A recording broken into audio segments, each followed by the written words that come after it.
Now, if you started your car detailing business, you're most likely coming from an enthusiast, hobbyist type of mindset. Now, there's that mindset, and then someone that just sees people detailing and they think it'd be a good business to go into. So you have those two to play with. But most of the time, it's going to come from people that, detail their own personal cars, detail their friends' cars, and they want to turn that passion or the enthusiasm into a profitable business. Now, I had this email come in, which everyone goes through the same problem. And he says, I'm trying to increase my prices, but struggling with it as much as I'm sure we all do. You're correct. Thinking our markets are pretty similar, I thought you'd be the one to ask. I'm in Houston. I offer a basic level 1 that is selling good at $100 interior and exterior. The problem I find myself doing is level 2, which starts at $150 because I can't leave nasty carpets and seats undone. I just want to give the perfect experience, but as you know, I'm giving it away. I think pricing can't get overcomplicated. What do you think and what do you do? Okay, so he's saying, I'm doing this, I have a service that's selling really good at $100 for interior and exterior, but I'm doing my level 2 service, which is $150. So I'm, going way over budget, making much less per hour because I simply I can't leave carpets or I can't leave the detail not perfect because I am a detailist and I'm a perfectionist. So I must give them the best experience I can. Okay, so this comes down to like your mindset, your confidence, and then the communication between you and the customer. So let's break it down. So number one is the interior and exterior. So I'm gonna assume he's saying that for $100 he does the interior and exterior. I'm gonna say that's like a basic vacuum and wipe down, perhaps, and like a basic wash.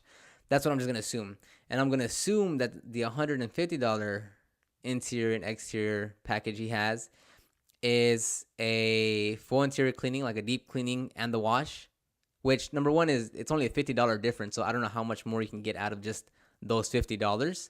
So number one is your pricing. You have to really up it up a bit. Because like for instance, for me on my interior cleanings, I only for an interior cleaning where I clean top to bottom, front to rear to the best condition possible. Let's say it's on a sedan, it'll run between $120 and $160 just for the interior. So that's like a price range, I guess, if you want to base that off of for you guys. But so for one, I don't know how much work you can do based on the pricing gap. But number two is you have to communicate with the customer and let them exactly know what they're going to get out of what service they order or what service they're willing to pay for. So if someone comes to me and says, hey, look, I just want my seats cleaned. First of all, I'll say, you know what, I appreciate your call, but, to just do your seats isn't, the type of service we want to offer. So I'll have to, kindly decline your request. Because again, if I'm just going to go in there to clean seats and everything else is going to be dirty, it's kind of pointless for me to do that. For one, I'm going to charge, the pricing isn't even going to be worthwhile for me to go out. And then two, if you just want the seats done, just go to your local car wash place and let them do it because you only want that. What good is it if I clean the seats and then everything else is still dirty? Now, granted, if I know for a fact the car isn't that bad, like if it's a brand new car, and the kid spilled chocolate or something, and then they still want a basic wipe down and vacuum, yeah, I'm willing to do that. But as far as if a car is really really dirty, like let's say it's a 2012, Toyota minivan, and they're saying I just want the seats cleaned, but they've told you they also have like 3 kids, which is why the seats are dirty. You can already assume that everything else is probably filthy too, but they just want you to clean the seats. Then that's your judgment call. I personally would not do that, but by all means, if you want to go down that route, you can most definitely do that. But again, it goes back to communication, saying, okay, if you want me, again, this is not what I do, but just in the sake for this example, if you only want me to come out to do the seats, then I'm only going to do the seats. So that means, I'll wipe down the door panels, I wipe down the center console, but anything else than just dust will still be there. So I'm not going to remove any smudges. I'll remove those that can easily come off, but anything that needs, slightly, more aggressive cleaning will still stay there because I'm only there to clean the seats and to wipe down the door panels, whatever. And whatever I can get off, I will, but this isn't going to be a transformational detail. I'm just going to do a basic wipe down and vacuum and clean your seats. So you want to be very, very clear on what the detail entails. You want to repeat it over and over. You want them to have it repeated. If you're exchanging emails or texts, restate it there so there's no confusion on what you're going to do to the customer's vehicle when you get there. So you have to just over communicate every single time on what details entail in the service you're going to perform. Number 2 is saying I just can't leave nasty carpets and leather seats undone. So this is the mindset part where you are not a detailer, you are a business owner. And of course, you're offering detailing services, so you are a detailer, of course. But the mindset you have to come at it is if they're not paying you for that service, you simply cannot do it. It doesn't mean that you're bad business. It doesn't mean that, they're going to be unhappy, because if you're communicating properly, they know what to expect. It is simply business, and you have to detach your enthusiast, OCD, perfectionist, I like to clean cars, from me running a profitable detailing business. Now, by all means, if you want to keep on, giving your services away, making less per hour, where you can, spend time cleaning cars at like $12 an hour instead of spending time with your family or for your friends, by all means do so. But you have to be able to solidify those two trains of thought between I'm a detailer, I want something cleaned, and they're only paying me for this much. And you can see this example throughout any type of local business, whether it be dentistry, whether it be through fitness trainers, whether it be through HVAC. If someone comes in at a dental office and they say, hey, look, I have, a cavity, I have 3 cavities and my gums hurt really bad, whatever it may be. The dentist is going to say, okay, well, you need XYZ, right? And the cost might be $12,000 to fix everything. But they're only going to go in there for their 6 months checkup. Do you think that dentist and the hygienist are going to do anything else than what the patient is going to pay for? Absolutely not. Although they know that if they prolong this problem, they could potentially lose a tooth or turn to a much bigger problem.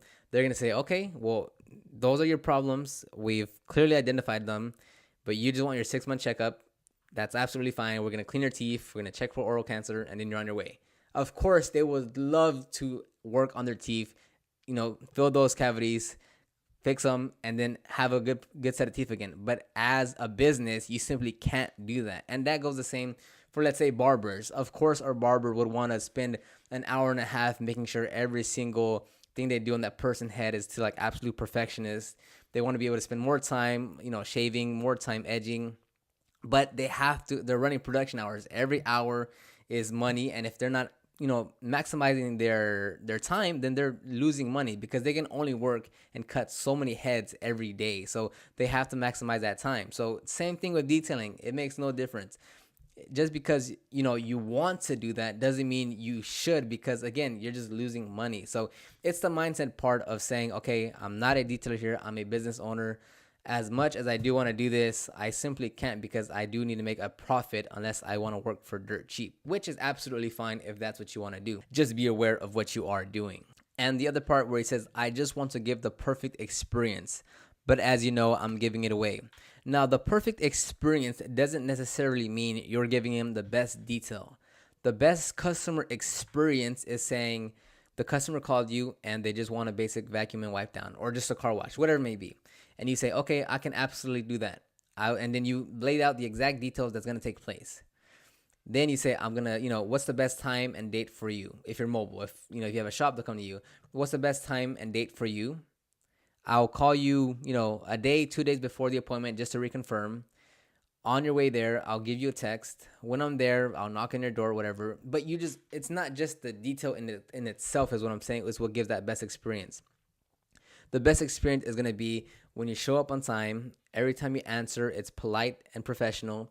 When they give you a call, a text, an email, you respond within 5 minutes. When you arrive on time, you arrive professional. You speak to them with the utmost politeness. You explain to them what's going on. You accept cards so they don't have to go get cash. That is what it creates a great customer experience, not just the actual detail. Because again, we are a commodity. Anyone can go down the street and find just as good as a detailer than what you're gonna offer. So, and especially like for interior cleaning, that's not the most difficult thing. So again, it's more on everything associated other than the actual detail part. And again, the detailing has to be to the utmost best quality too. Even if you're doing like a basic service, it still has to be performed to its fullest and beyond. So the experience is actually, is the detail itself and everything else that's associated with that. Every single last thing that involves a customer and you is what creates a great customer experience. So in conclusion, to wrap it all up on my thoughts is, if you're facing the same problem where you're saying I'm going to do this type of service, but you go a little over, then number one is, if you're just starting off, then that's acceptable. If you want to take, if you're trying to take great quality before and after photos, take advantage of that. Yes, you won't make as much as you want per hour. Don't even worry about that when you're first starting off. Get those photos, get those videos, get those reviews, get that great customer experience so they can refer you to their friends and families. If you're just starting off, absolutely fine. I highly encourage that. Once you start getting a little bit more work, or if you're limited on time and you're doing this just as a side business because you have a full-time business, then yeah, you also don't want to be doing that because you don't have much time anyhow. So overall thoughts is, make sure you communicate with the customer, and they know exactly what you're going to perform. You let them know what to expect on what you're going to clean, how the outcome of the vehicle, and what you're not going to clean. So if it's for an interior cleaning, you're going to say, well, you just want a basic wipe down and vacuum. So I'm just going to wipe down the dust and a few of the smudges that I can get off. But for overall, your car is not going to look very different because a lot of the stains are still going to be there. Are you okay with that? Is that okay? Do you understand? You want to make sure they understand. And again, if you're talking through email, through text, reconfirm it there so there's no gaps between what they expect and what you're going to deliver. And then you need to develop that mindset of I'm here to perform what they're paying for. So again, and it's gonna take time for you to get used to that. You're not just gonna switch it in your brain and say, okay, I'm done, I'm good. Now I can just, I'm just gonna stop there. It's gonna take time for you to develop this, like anything else. You're gonna have to, work on it. Stop, have that, conscious mind of yours saying, but it's not done. They're not gonna like it. They're gonna hate you. You're gonna think that, you're gonna get a bad review. They're never gonna call you again. You'll go through that thinking because that's the nature of what's gonna happen. You're gonna doubt yourself because you didn't clean that one stain, and you think that they're gonna get mad at you for that. But if you do everything else, as I said, it should go fairly well. So hopefully this video was useful to you. Leave your comments down below. Again, check the description box if you want more information on starting or growing your detailing business. Like this video, and I'll see you on the next video.